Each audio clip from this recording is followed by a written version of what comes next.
we gotta post this, but this is gonna be bad.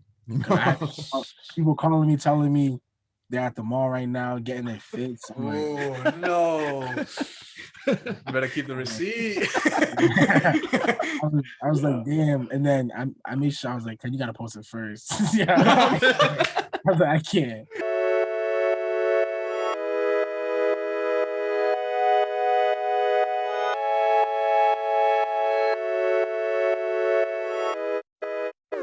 Welcome back to another episode of the Bowie Podcast. You got your boys. It's kind of qualms. You already know, Jesse Bowie Fitness. And today's guest we have. Want to introduce yourself? Yeah, my name is Hollis Intro. What's going on, bro? What's going on? Man, we're excited to have you on the episode with us today. Thank you for joining us. Nice to be here. Man, so I guess a bit of our background, like just getting into it real quick. We wanted to kind of get into the beginning of everything, essentially.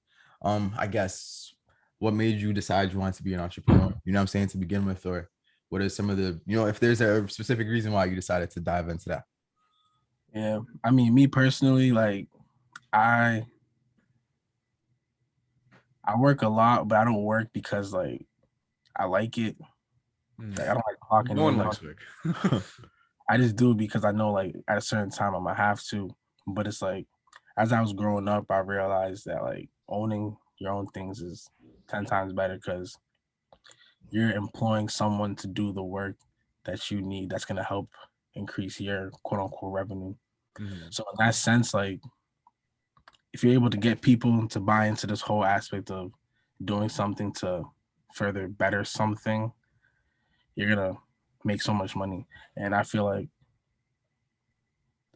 there's so much money out there. I mean, I realized that at a young age, so I've just been trying to get to it. Nah, we're okay. Get to it. I mean, all right. So with that, I guess, what did that look like essentially, from how early on, you know what I'm saying? What did that look like in the beginning? What were the first few steps that you were like, all right, this is the right direction on like your entrepreneurship? Yeah. So honestly, when I was like probably 16, 17, me and my boys, like we started throwing parties in like not backyards, like basements and shit like that. And then I think I had my first party. I asked my mom, like, can I have a party in the basement? She was like, no. I was like, bro, it's too late. It's too late. Everyone's invited. People are already coming. They already spoke about it. Like, I'm sorry. I had to do the stuff out the garage first. Like, it was like charge people $3. Came out with like $800. I was like, damn. So I was like, yo, people are gonna pay to come and just have fun. Like, this is a business in itself. Do like 3 parties in the basement, and then I remember me and Ken had a party at I think it was either Stafford, somewhere else. Well, before you dive into that part, right? Not to cut you off, I want to say like that's kind of how I got to know about you. You know what I'm saying? And you know what I'm saying? I also wanted to get into a bit of like the connection with that part from my end, because initially when I had the idea, to put the party together, you know what I'm saying? I had tried to reach out to a few friends, you know what I'm saying, prior. And then in my mind, I was like, Hollis already, been working with these guys. You know what I'm saying? So it's like, how am I about to get it going with no, you know what I'm saying? With essentially, I had nothing to show for it at that time, and I just came to you and then try to set that up. So, all right. If you can get back into that. Hold on, $3 ahead and you made $800. Bro, how many people were running through your crib? Like, what? Nah, my basement, like garage was packed, bro. Like, if I tell you about that day, like I still get chills because like I was nervous because it was like 10 o'clock, nobody was there. I was like, damn. Man. So it was like one of your parties. Like no one can be like, this is embarrassing. Man. Quick nap, woke up, crib was packed, bro. Damn. That's impressive. Crazy. Nah, it's fine, bro. I mean, so yeah, So getting back into it. Me and Ken, like we had talks like months before, like even we had our first party, like, oh, this is what we wanted, like should we get a host, should we do all that stuff? And realizing I'm working with Ken, like there was like a different aspect to it because when you have a party, you don't really think about like getting hosts and shit like that. But he brought it up to my attention, like, oh, I think we should do this, get this, like promo videos and stuff like that. So leading up to the parties, everyone kind of got the grasp, like, all right, this is about to be like something good, you know what I'm saying? And I want to come. And I remember, I think it was called Get Hip to the Culture. Like that thing had Worcester in a frenzy. Like everyone was like, nah, we're going. And I'm like, bro, it's about to be lit. Yo, like, come on, join in, like, bro. So honestly, even this party, I still don't forget because it's just like, if that party had happened, so many things would have been. Yeah, for that at that point, either would have been really, really good or really, really bad because the whole city was just, you know, it's crazy. But everyone was liking it, and I remember literally the day of trying to get the keys to the place. Literally a few hours, bro. Yeah, hours, bro. I called Kim like, yo, she said she's not giving us the key. And then now we're sitting there like, what do we do? Like, bro. First of all, what was going through your mind when that happened? What? Now, when she told me, I didn't even want to call him because I'm like, yo, this is bro. But by that point, like we had like a setup going. You know what I'm saying? Like, so I was at work, bro. You know what I'm saying? I'm thinking like I'm about to get out of this shit, slide. You know what I'm saying? Fam. So I was just devastated, and I could only imagine how like you know what I'm saying, how bro felt trying to give me that news. But it's like I was right in front of her. She said she's not.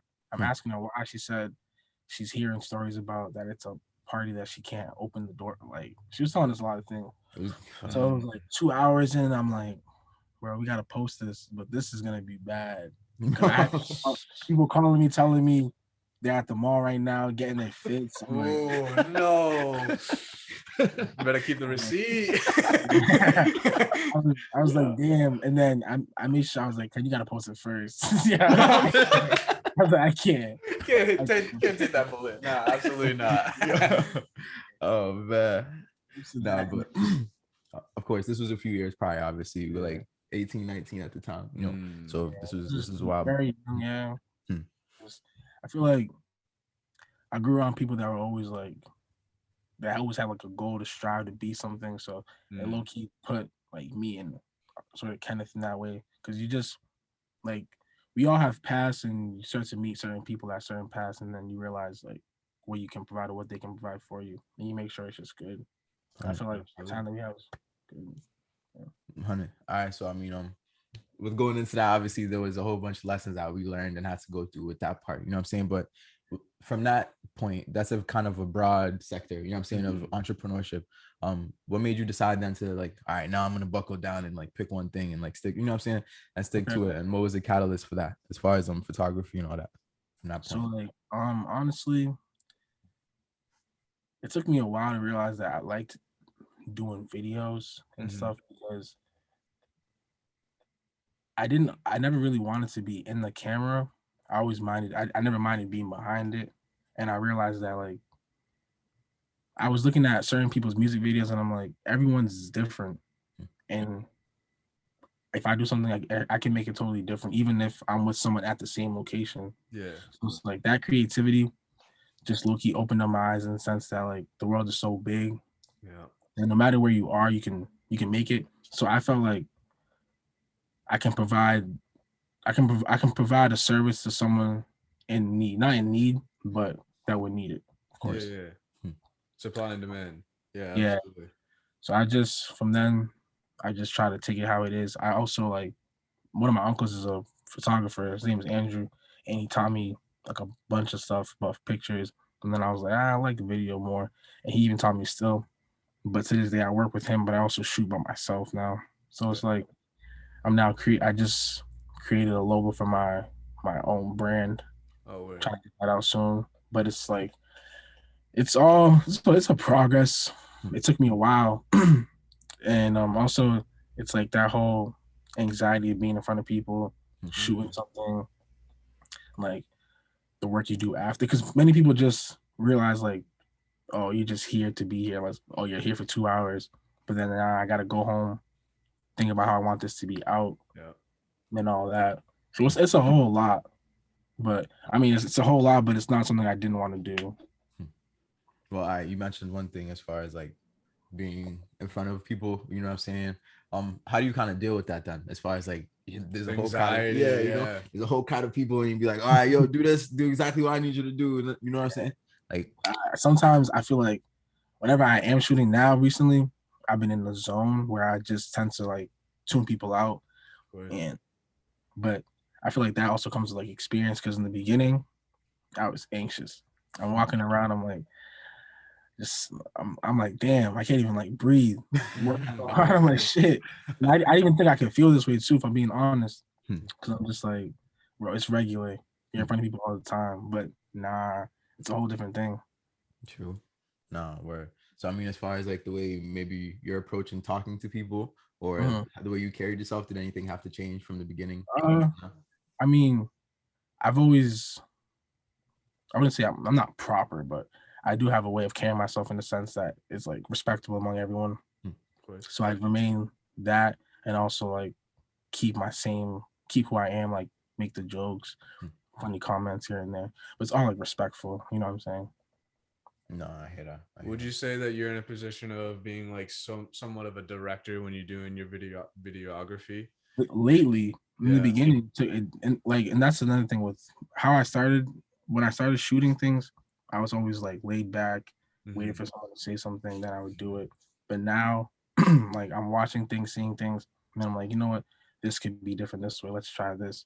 And also offering because I feel like if you're working with someone and only one person speaks, you're not really gaining anything. Yeah, of course, absolutely. So it's like if someone's saying something and I feel some way, even if I don't feel some way, just agreeing or just saying, okay, this could be this way, can change so many things.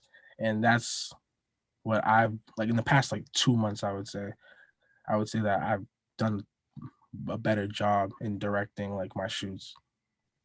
No, word. Applause for growth. Yeah, you know absolutely, bro. It's definitely, yeah, bro. That's definitely nice to hear. No cap. Yeah, you just got to be able to brainstorm with who you're working with, because it's just like I've learned through managing and all that you need to be able to communicate and get the ideas of others in order to get the right idea. You know, it just makes everything flow so much smoother. It's 100% true. All right, so I guess going a little bit further back into some of the things you spoke about, in my mind, what would you say like the importance of forming partnerships? You know what I'm saying, or like working, directly with people. How would you say you go about doing that? In this process so far. So honestly, at first, when I first started shooting, it was kind of hard to get like certain clientele or speak to certain people about things because they haven't like it's hard to do something for someone when you have no work, but yet if you don't, the reason you're not getting work is because someone doesn't quote unquote trust you yet. Yeah. Then it's like you really got to work from that, and then like till this day, people will still question like, "Are you sure you can do this?" I'm like, if you would come to me and ask me, don't you think I'm sure I'm capable of doing it? Right. You wouldn't come and ask like, are you like, I mean, that's just my. I don't get it. It's a self-doubt of some people, you know. Yeah, I mean? Like, and I understand it. I understand it, but partnerships is a great thing because, like I said earlier, the 2 heads or 3 heads or even like a group, if you're able to sit at a table and all discuss like your ideas, you come to realize that like maybe your ideas can intertwine and make something even better. So I've shot a couple of shoots with Fifth. I met him in Worcester. I've known him for a while. Even when I shoot with him, like we both give each other ideas. It's like it's wonderful. I won't lie. It's like, and it's an experience because when I was younger, I would always see him shoot, and I'm like, one day I wish I could shoot with him. I shot a wedding with him, and it was just like it was a great experience. And he teaches me so much, and you can learn so many things. And that's one thing I feel like I don't want to stop myself from like learning on the job, because when I'm shooting something, I'm only seeing it from like my view. But if someone else is behind me, like it's a whole. And I realize when you're with the team, you can do so much more than by yourself.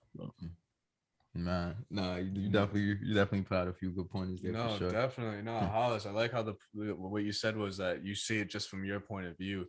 I've noticed that from this podcast, just seeing different angles and all that after I watch it, after recording, it definitely brings some more ideas. So if you got that person talking in your ear, like, hey, this should be like this or whatever, oh man, no, it definitely would bring out a better product. No, 100%. Yeah, man. Wow. I mean, so going from that point then, right? I feel like as far as you said, you started with photography or videography? I I started taking pictures in the beginning, and then I realized I'm like, these are like still things. I want to like move. Yeah. Like, You want to move, yeah. All right, so then we'll dive into, I guess, some of the things that maybe you weren't, that's, I guess that'd be one of the things right there. But some of the things you weren't too like fond of as far as with photography, Okay. Mhm. Like I wasn't whenever I took pictures, I found it hard because like I'm trying to take a picture of someone and then they're telling me to give them a pose, and then I'm giving them a pose, and then they're saying that the pose is not like their face doesn't look this in it, and I'm like, Yeah. hey, right, I can't help you right now. I'm like, the after edits I can do, but right now this is what we can do, and taking pictures is definitely a hard thing, like for the photographer and the model or whoever it is, because you both don't really know what's going on, but you have a vision. Once you're able to create that vision, then it's beautiful. And I feel like with videos, I was able to like reach different I felt a different connection with my like the artist or whatever, because we could sit there, scope about 20 different scenes, shoot here, shoot there, shoot here, shoot there, intertwine them, and it's just like a movie. Yeah.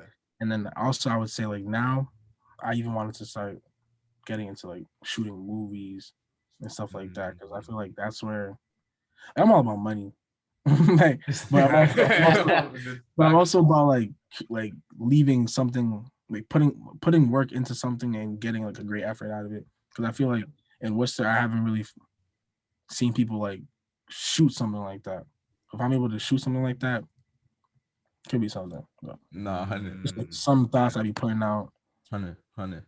Nah, I definitely appreciate that. Keep that. Nah, it took a mental note. Don't worry. Absolutely, it's a movie. Nah, but yeah, fam. All right, so I want to get into some of your favorite software tools as far as photography. You know what I'm saying? And also maybe hardware too. I want to know what type of cameras you use. I'm interested. Okay. For photography, I use Lightroom, Lightroom Classic, and Photoshop here and there. For videos, I use Premiere. I'm trying to get into After Effects now. I'm recently starting to get into it. Premiere, Final Cut Pro, I use that here and there. Yeah. Okay. We just got that. You ever dabble with DaVinci Resolve? No, I never. I've heard about it though. It's pretty smooth. I mean, it's free. It's really easy to use, honestly. Yeah, I'm pretty sure. Okay. This nigga is a DaVinci advocate now, bro. My boy Austin put me on, bro, and it changed a lot, man. You can do a lot of that software. I'd highly recommend it. I'm gonna get on. Yeah, I'm always trying to look into new things. I'm trying to also download like music video transitions. Get into that too. No, yeah. But also for my camera, when I first started taking pictures and videos, I had a Canon 80D.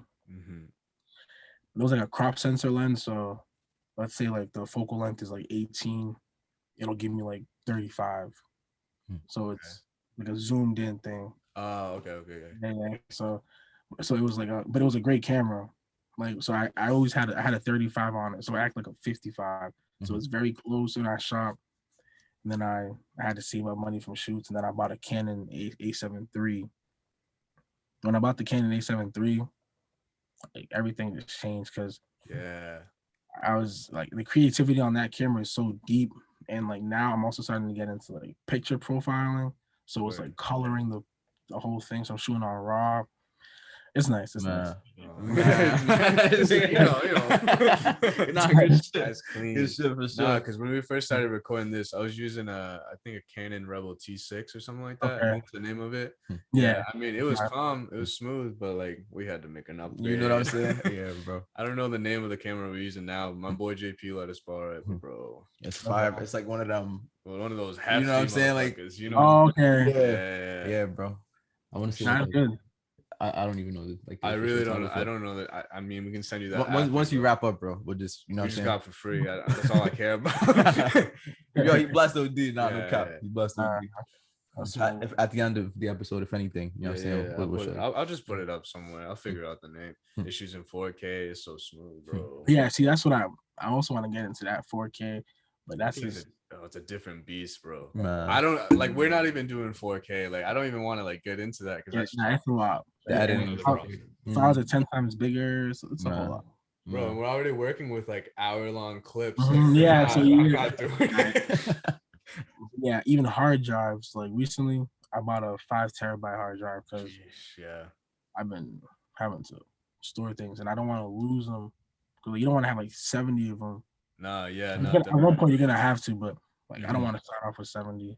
My boy gave me some advice. He said to get like a stand one like for the crib and just get like all of it, back up everything there, and then just have a Yeah, portable one that does like a yeah. fast processor. It I just want to makes get an SSD. SSDs are like external hard drive. So after you shoot something, you could just put it on a quick, and it's like a quick charge. Oh Yeah. yeah. Yeah, That stuff's crazy. There's so much technology that like nah, we haven't it's even deep. touched, bro. It's deep. It's It's very deep. ridiculous. Well, I mean, I wouldn't have thought about the whole storage thing if you didn't say that. No cap. Yeah, So I guess can you get into like some pointers about that then? yeah. Like as far as maybe What are some basic like necessities for somebody that's trying to get into cinematography? Yeah. So for one, you definitely need a wide lens of some sort. Any camera is honestly good. Doesn't even matter. Wide lens camera, a hard drive. You got to store your files because if you lose a file, Done. yeah, at least 2 SD cards. At least Mhm. that was one mistake I did when I first started shooting. I had one SD card, and sometimes I'd be late to recover a file, and then I'd be on set, and I'm like, whoa. Some I even had to have my friend buy me an SD card and bring it to the church I was at because I was like, I got nothing. Yo, That's tough. yo, now that was scary, but That's it came terrifying. in What? clutch. But SD card for sure. A laptop with because when I first started shooting as well and editing, I had a laptop, but it was an old one, so it wasn't as fast, and it was always freeze. So I'm editing, it's freezing, and I'm like, Yeah. I don't want to edit anymore. But then I had to invest in it, get a bit better laptop, quicker processor. And then I bought a desktop, but the desktop I don't even use anymore. But when I bought it, the person who sold it to me gave me the desktop with like every single like video software thing I could even ask for. You don't use it? Hold on, you don't use it? No, but I know I use the laptop here and there, but I don't use it as much because I have the laptop. I mean, I use the desktop here and there, but even Logic Pro, I don't even use that. Oh man, I don't know. Ever since we got the Mac, that's all I edit on, bro, because it's just so much faster than my laptop. That's the thing. Even with speed, like for my desktop speed, it's 3.4 like gigahertz. So it's quick. I don't know. Yeah, I know a little bit. It's just I don't know like the detail. Okay. It's just something I do on the side. That's just I need to learn more about it. But no, I mean, I think we got the right guy. Yeah, right. I definitely want to hear about this. All right, so one thing that you mentioned. Oh, would you say you're done with the list, or is there any? Yeah. Okay. All right, but one thing that you mentioned though was having to have a friend bring you the SD card while you were working. I guess with entrepreneurship, some of the things that people don't take into account is how much pressure. What I'm saying, like the uncalled for like pressure that just be there at the cut. Random, and it's sometimes like when you're shooting, your mind is on so many things. Like I know I put something here, but since I'm doing so many things, I forgot where I put it. But I know it's there. So then after the thing, I'm gonna be like, oh. But it's like because there's so much going on that your mind just starts to like fumble over it. Like it's just nuts, bro.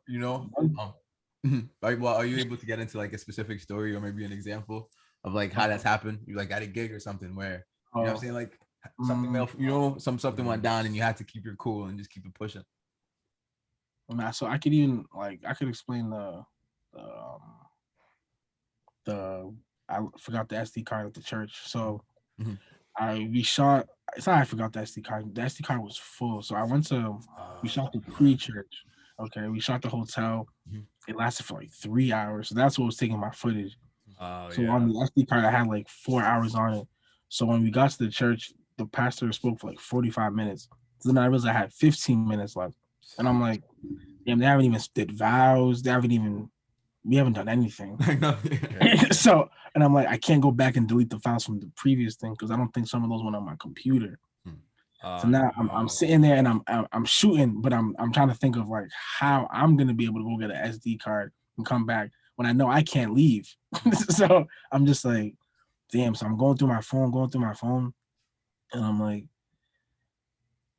damn, what am I gonna tell my boss? Because like, bro, and I know he doesn't have an extra SD card because he just put his last one in his camera. So I know I had like 3 minutes left on the thing. So I was editing and then I stopped, went to go make a call my friend. And I was like, yo, can you please go to Best Buy? And I realized that them going to Best Buy is like 15 minutes. Them purchasing the thing is like 7. Then coming back to me is like another 15. That's like another like 40 minutes. Like without anything. I didn't know. Yeah. So 3 minutes was milk. You milked that one just like stay right there. Hold on. Yeah. Let me get this right shot. Yeah. So I'm like, damn, bro. Like camera's off. I gotta do that again. I started going through my camera bag and then I found an extra SD card. Okay. I put it in, it said 25 minutes. I was like, okay, all right, that's more reasonable. So now I'm critical with this recording until they come back. So I recorded, and then when the person came back with the SD card, there was a minute left. I was like, that's a real one right there. That's a real one. I had to delete it, clutch. I was good for the night, but after that, I said I'll never. I have like 7 SD cards now. Rightfully so, bro. Never again. I'm throwing them all in my bag, so anytime I just have an extra just in case. Because that's another thing. Going to let's say you're going to an hour shoot and you think you have your SD card in there and you go there and you don't have it. So with that though, like with those examples, right? What is it that makes you like now be like, all right, I'm just packing up all my stuff and I'm going home, like I'm done for the day. You know what I'm saying? Like, what is it that keeps you, you know, going? Yeah, like focus. I'm gonna still grind through this even though I'm like against the wall. I feel because for me personally, I feel there's always something like we can create from it. So like this is a mindset of like probably like the past like 2 or 3 months because it took me a while to like finally realize that this is something I really want to do, and in order to do this, there's gonna be like sleepless nights or whatever. Like I know it's so hard for something to be perfect, and even like without it being perfect, it's even gonna take a lot for it to even be good. So if I can just find that ounce, like, all right, I know that this is not gonna go like the exact way we want it, but it won't deviate from it too far where we're like at a standpoint of like, what are we doing now? And that's why I don't want to be at where I'm like, damn, what's left for me to do? Or like, I should have done this. That's why for me, it takes time to like shoot something or edit it because I do like to sit on it. Although like I may have a plan in the beginning, sometimes certain things will like change it, but I don't try to like stray away from it too far. And then also with that, I even like when I shoot wedding videos now, before I was shooting them like quote unquote in an African way. It was like just regular recording, editing. But then now I'm trying to like shoot it in a more like cinematography way because I realized with that I can shoot for more than just Africans. Yeah. And that's what I'm not trying to just shoot for Africans because sometimes even shooting for them it's like I'm not disrespecting Africans. I love them. Yeah. You're just opening more doors. That's just literally. And I feel like with that I can shoot like tons of different weddings. And also from then I can even like experience other cultures. Yes, sir. Because like I feel like we weren't brought on this earth just to experience like the one thing, bro. 100. So that's just like common thoughts. You just take one craft and you just branch off of it. Like, but I feel like it's not, you know what I mean? Maybe it's common to you, you know, based off of the good examples you've seen in your life. Because I know personally you have older brothers, you know what I'm saying, on your mom and pops. You feel me? So it's like you have tons of good examples where, as opposed to maybe to the average person, you know what I'm saying? I have to figure it out and understand, like, oh, you know, like sometimes life will beat me up and I'm gonna go lay under my blanket for like 3 days. You know what I'm saying? And every little thing hurts my feet, you know, like stuff like that. You know, everybody's kind of conditioned differently. So I mean, it's definitely like props to you. You feel It's me? showing. It really is showing. Yeah, bro. Because it's all. I think it all for you comes down to the mindset. You know what Nah, I'm saying? that's how I roll. It's all mindset. Hmm. And I feel like I don't like to say if I feel like if you're weak, then it's just up to you at the moment. Because sometimes in moments, some of us are weaker than others, and some of us are not. But it's just how weak are you or whatever. Yeah. No, definitely. You could have just been like, nah, I got a minute left. I gotta go. Like, No. especially with that situation. Nah, you dead ass reached out to your boy and he pulled up with the SD card. That's commitment right there. That's showing you want to do that craft. You wanna get that angle. You want to get that footage. Oh man. All right, so I guess now it's Jesse's favorite segment, or like one of his favorite questions. You know, if we can get into that. Yeah, so it's just a cliche question. What would you do differently with the information you know now, the knowledge you know now? What would I do differently? Yeah. Honestly, probably from the jump. If I'm being 100, I would have changed how I would have spent more time in the beginning when I first found the love for it. And it's weird that I say it when I first found, because when you first find love, you're supposed to be like into it. Yeah. When I first found the love for it, I was also like blinded by other things. So it was in my grasp, but I wasn't like obtaining. You know what I'm saying? Mm-hmm. Like I was like teething everything. I was playing with it for mad long, not even a period of time, for mad long. So when I realized that, bro, this is what you love. What are you doing? Like, take it. Like, that's when I was like, you know what? Not fuck everything else, but in a way, fuck fuck everything else. That's really crazy though. Looking at it though, and from assessing, like, because essentially, you know, I've been watching you basically this whole time, you know, so I understand now. Okay, from the beginning, maybe it feels like you were just playing with it or whatever the case. You know what I'm saying? But I feel like gradually more opportunities came along. You know what I'm saying? And there are things that made it like seem big. Like, you know, it made it bigger in my eyes. You know what I'm saying? But I know, like, in that sense, being in it definitely makes it feel more real. You know what I'm saying? Like, other people are acknowledging what it is that, you know, that you got going on and all that other stuff. Yeah, bro. You know, so is there maybe, as far as specific, is there anything else maybe as far as examples and stuff, and with what he asked you? I even forgot the question. Not gonna lie. Oh, like what would you do differently? You know what I mean? With the knowledge you got now. Even like, so also I would have definitely tried to figure out my own brand or startup, and also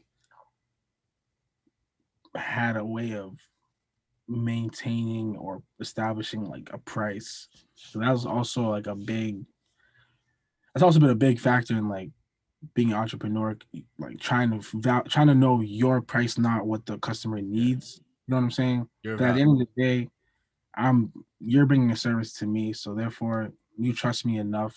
And I look at it like this: like, if we go to a store, we're not gonna go and ask them for a discounted price.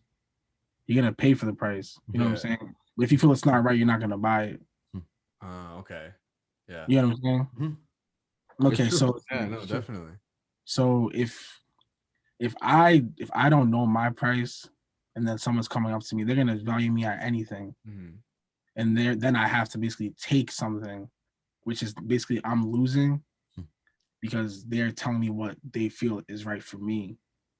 Yeah, I'm working, knowing what I am capable of, but at their price, at their expense, basically. Yeah, so it's not like I'm gaining anything, but you're finding your value in your work, rather than someone slapping a price tag or trying to get a discount or something like that. Exactly. Absolutely. That's also my fault. Go. That's just one major thing of like of now that I'm really trying to establish, is setting a price, knowing it, and then if you want to shoot, come on. If you don't, but it's not to say that I won't like consider like negotiating, but I'm not gonna have these guys tell me, oh. Well, negotiating is definitely different from just like them saying like, nah, like I don't think you're worth this much. Nah, like, get out of here if you absolutely hit the curb.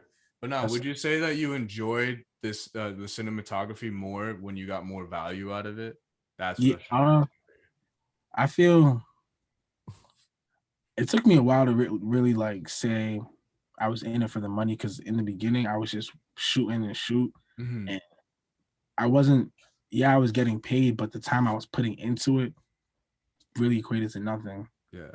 So I'm not really like, I wasn't making money relaxing. I Yeah. was making money while working hard, and that's why I felt like if I'm gonna work my ass off shooting videos, I might as well just quit my 9 to 5.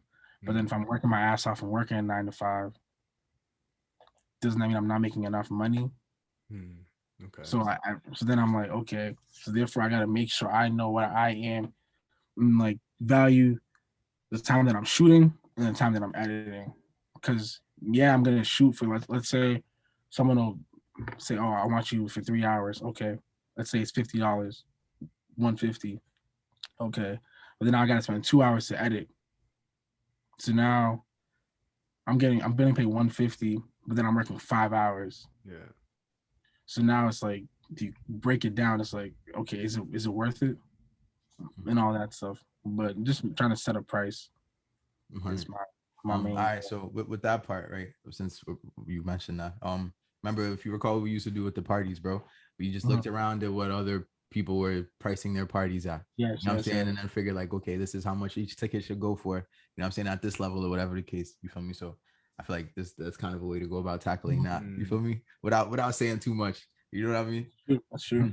But it all comes down to the hard work. No bull. Honestly, you gotta love the grind if you want to do something. Yeah, and that's one thing about it too, because I've had many people come up to me and say, "Oh, I want to start shooting." I'm like, bro, go ahead. Like, Yeah. just I would love to see many people shoot, but just because you see someone shooting doesn't mean you can always do it, because there's so much time and effort. That's why I respect all these photographers, videographers, anyone who puts time into anything of their own, because you're gonna be sitting down. Let's say you're sitting down in the library, you don't even have time to like think about anything but the business. Yeah. And your mind, you start to become obsessed, and you even forget yourself at one point. So then you're thinking like, damn, I don't even got time to think about myself. I'm so into what I love doing or what I am doing. But No, it's just, 100. I tell people just to take, like, it's a fun craft, but it's not easy. No, It's not. It's there's time. You gotta put time. There's time. Yeah. Nah, good shit though, bro. That I could definitely say I'm proud of you. You know what I'm saying? You've come a long way from You when we first hustling, started. bro. No cap. You've been hustling. No I cap. mean, we were never close, but I seen you here and there, bro, at the parties, and bro, you working still, you know. No, I definitely appreciate your answers on that, because you really do have to love what you're doing. You have to work hard towards it, because no disrespect to anybody, but people have reached out to me and they're like, how do I start a podcast? And I'm just like, one word is just no. No, I'm just like, one word is just ambition. You just gotta be ambitious. Go for it. Really, you gotta really think about it, like, in a sense that people only support you when they see others supporting you. No cap. So as long as you two got yourself, someone's gonna be there to listen, to support. That's one big thing about like anything, like owning something. Like everyone's afraid to sprout, but the world's too big. Someone's gonna like you. Literally. And I feel like you gotta just swallow your pride sometimes and like just ask for the help when you need it. That's it. Yeah. No cap. That's definitely very. We're gonna need some help from you, bro. Bro, I'm always here. I'm always willing to help. Trust me. Absolutely. Nah, bro. I mean, I say overall though, it's definitely been, I say, quite a journey. You know what I'm saying? And so far, you make it seem like it's been like very maybe flatline or consistent. You know what I'm saying? But it's like, is that what it's like? Is it just been a one straight consistent road of like this whole time I just been doing this? You know? Nah. So I mean, I've always, like, talking about like working or no, as far as photography, bro, and like, you know what I'm saying? Yeah, like consistently maybe doing gigs or all that. You know? Nah, so even like for me, like when COVID happened, it brought everything down, because there was about me and my boss had about 15 weddings for the year. So it's like already planning that. It's like, ooh, I'm about to get a lot of money. So now my mind is focused on like, all right, now I'm about to get a lot of money. I don't really got to work that much. Flip that. COVID happened. Scratch that. 0 weddings. So now I'm like, damn, not one wedding in sight. All the money that I quote unquote had planned is gone. So now I got to really figure out how I'm gonna make money from this, or what can I create that will better me when COVID is done. And even to this day, I'm still looking. I'm trying to. I realize I've been seeing St. Vincent Hospital and how they've been on strike for a year and a half now. I'm thinking about constructing a whole thing and like shooting it, because think about it, this is like a Worcester thing. Could be on the news. I don't even want money from it. I'm just trying to broadcast this, and if I'm able to do it well enough, someone there, someone's gonna see it and be like, "Oh, let me call this guy and do something," and then I'll connect, be where somewhere I didn't even think I would be. But it's just trying to find connect, because there's too much things going on for me as a videographer that I could shoot, that could better me, someone, or something. Yeah. You better get on that soon, so no one takes this idea. I might have to block this. I for mean, a bit. right. Put it on. Let me know when I can drop the episode. We're already on it. That's only right. Nah, that's smart. That's so smart. Just it's just whenever I'm driving around, I'm looking at things before, even when for instance, even when I'm watching TV now, when I'm watching, I'm like, that's a great angle. I'm not even worried about what he's saying. I'm like, well, that's a nice angle. And everyone's like, bro, shut up. I'm like, bro, this is what I see. Like, this is different. Respect, bro. It's just small things like that. When you get behind the small things like that, What do you I can't watch movies the same anymore, bro. What are you talking about? That's true. Yeah, bro. Now, when you're behind a camera, it's a completely different story, man. It is. Man. Yo, I wish you could see how I was feeling on the inside as you saying all that shit. Yo, it's just yo, get out of here. I guess I'm pause. Nah, all right. Bro, it's just real smooth to see though. You know what I'm saying? It's definitely real smooth. No cap. Because I mean, just going through it and just observing the environment and understanding what's going on, you know what I mean? It's that's very big, bro. You know? Yeah. Wow. Bro. Dude, thank you for joining us on the show. No, I appreciate it. Y'all for putting me on. Thank you for all the insight. Anybody that wants to be a photographer, man, like reach out to him. You said you got a brand? Yeah, I'm putting it out like in a week or so. In a week or so. Shot by Sark. Okay. Shot by Shark. Wow, sorry. I just woke up not too long ago. My fault. You good? Yeah, I know that. No, I got you with the handle. No sweat. Absolutely. Thank you so much, Hollis, for joining us on the show. I appreciate y'all. Absolutely. Y'all have a good one. You too. Take care, man. Thank you so much. All right, y'all. Thank y'all for tuning in to this week's episode of the Bowie Podcast. As y'all seen, we had our special guest Hollis come speak to us about freelance photography. Signing off. It's your boys. Jesse Bowie Fitness. And it's your boy Cam Calms. You already know. Tune in season 2, baby. Love you. Love you too, my guy. Peace. Love you.